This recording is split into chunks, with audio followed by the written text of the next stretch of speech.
नमस्कार, मैं हूं पंकज और आप देखना शुरू कर चुके हैं प्रदेश न्यूज। प्रदेश न्यूज में अब बात करते हैं महागठबंधन को लेकर। महागठबंधन को लेकर बात करना इसलिए आवश्यक हो चुका है क्योंकि बीएसपी की मायावती के एक बयान ने पूरी तरह से हड़कंप मचा दिया है राजनीतिक गलियारों में। कहीं ना कहीं महागठबंधन यह तय करने में लगा है कि महागठबंधन का प्रधानमंत्री का दावेदार कौन होगा और खासकर सीट शेयरिंग का जो फार्मूला है कैसे निकलेगा। क्योंकि अगर बात करें केरला साइड या मतलब नीचे के साइडों में तो वहाँ पर क्या है तो कांग्रेस का दबदबा है, चाहे अन्य पार्टियों का दबदबा है। लेकिन अगर जैसे जैसे आप ऊपर की ओर आते हैं तो यहाँ पर कहीं जेडीयू, आरजेडी और उत्तर प्रदेश में आएंगे तो समाजवादी पार्टी का दबदबा है।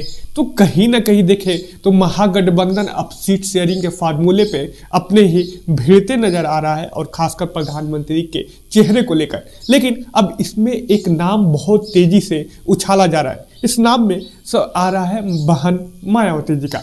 अब मायावती जी के एक बयान ने तो पूरी तरह से राजनीतिक गलियारों में एकदम हड़कंप मचा दिया है। क्या मायावती जी का बयान है और इस बयान से आखिर सभी पार्टियां क्यों छटपटाई हुई है, खासकर बीजेपी भी इसमें छटपटाई हुई क्योंकि पिछली बार महागठबंधन का हिस्सा होने से मायावती के यहाँ पर कुछ सीटों पे बीजेपी को हार का सामना करना पड़ा था। लेकिन इस बार बीजेपी भी पूरे मूड में है और 2024 के चुनाव में पूरी तरह से जीत की कगार पे पहुंचने के लिए और वो भी बम्पर जीत से पूरी तरह से तैयारी में जुट चुकी है।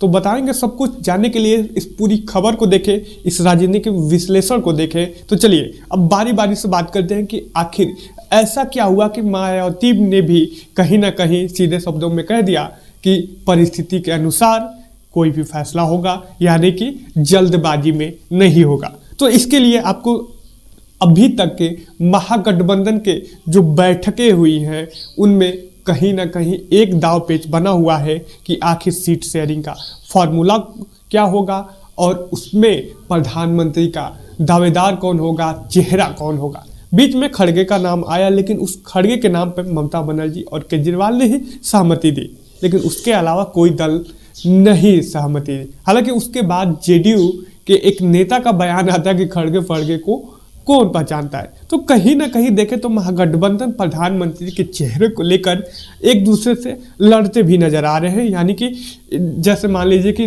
केरला साइड के नेता उनका पक्ष ले रहे हैं, उसी में कई पार्टियां हैं जो महागठबंधन में उनका पक्ष नहीं भी लेते नजर आ रही है। लेकिन जैसे जैसे अगर आप ऊपर की तरफ यानी कि यूपी बिहार में आए तो यहाँ पर भैया सबसे पहले हिंदी भाषी लोग रहते हैं, गांव देहात के लोग रहते हैं, मतलब ज़्यादातर ये पूरा हिस्सा गांव देहात से जुड़ा हुआ है। तो यहाँ के लोग, अगर बिहार की बात करें तो बिहार के लोग जो है वो बार बार अपने पोस्टरों के जरिए बताते नजर आ रहे हैं, चाहे जेडीयू के नेता नजर आ रहे हैं नीतीश कुमार को। लेकिन वही अगर उत्तर प्रदेश में आ जाए तो उत्तर प्रदेश का भी कार्यकर्ता जो समाजवादी पार्टी का है वो बोलता नजर आ रहा है कि अखिलेश यादव को प्रधानमंत्री का चेहरा प्रेजेंट करने की जरूरत है, यानी कि प्रधानमंत्री के चेहरे को यहाँ पर प्रेजेंट करना चाहिए। अब इस पे क्या राजनीतिक गलियारों में हो रहा है कि महागठबंधन यानी कि लोगों के माइंडसेट में जा रहा है कि यहाँ पर महागठबंधन प्रधानमंत्री के चेहरे को ही फिक्स नहीं कर पा रहा है। हालांकि 29 दिसंबर को महागठबंधन की इस साल की अंतिम बैठक होने वाली है। अब इसमें पूरी तरह से जो दावा या हमारे सूत्र हैं वो बता रहे हैं कि इस बार 29 दिसंबर को जो बैठक होगी इसमें कहीं ना कहीं फाइनल कर दिया जाएगा कि आखिर प्रधानमंत्री के बगैर चेहरे के बिना महागठबंधन लड़ेगा या किसी को चुनेगा। सीट शेयरिंग का फार्मूला क्या होगा, आखिर उत्तर प्रदेश में सीट शेयरिंग कैसे होगी, बिहार में कैसी होगी, चाहे अन्य राज्यों में सीट शेयरिंग कैसे होगी। तो यहाँ अपना ये 23 के अंदर ही तय करने वाले हैं। लेकिन मायावती ने वहीं पे अब मीडिया कर्मियों से बातचीत करते हुए कहा कि ये परिस्थिति के अनुसार, अब ये परिस्थिति कहाँ से आई जो अब तक बहन मायावती कहती नजर आ रही थी कि वो गठबंधन नहीं करेंगे या अभी वो प्लानिंग नहीं कर रही हैं। जो मायावती पहले कहती नजर आ रही थी कि वो महागठबंधन का हिस्सा नहीं होंगी, इस पर सोच विचार किया जाएगा, या मतलब उनके तमाम नेता ऐसा बयान देते हुए नजर आ रहे थे। लेकिन एकाएक बहन मायावती ने कहा कि परिस्थिति के अनुसार देखा जा सकता है।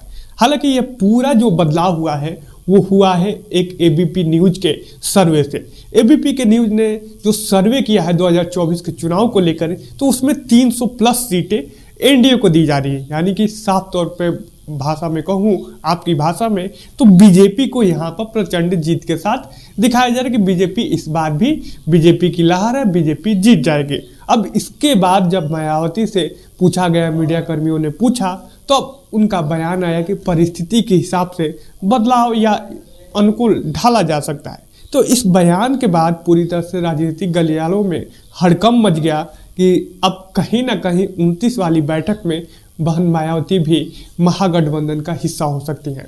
हालांकि इसको लेकर अभी कोई आधिकारिक पुष्टि मायावती जी ने नहीं किया है कि वो महागठबंधन का हिस्सा ही होने जा रही थी, लेकिन जो तीसरा खेमा बन रहा था वो खेमा अब बनता हुआ नजर नहीं आ रहा है।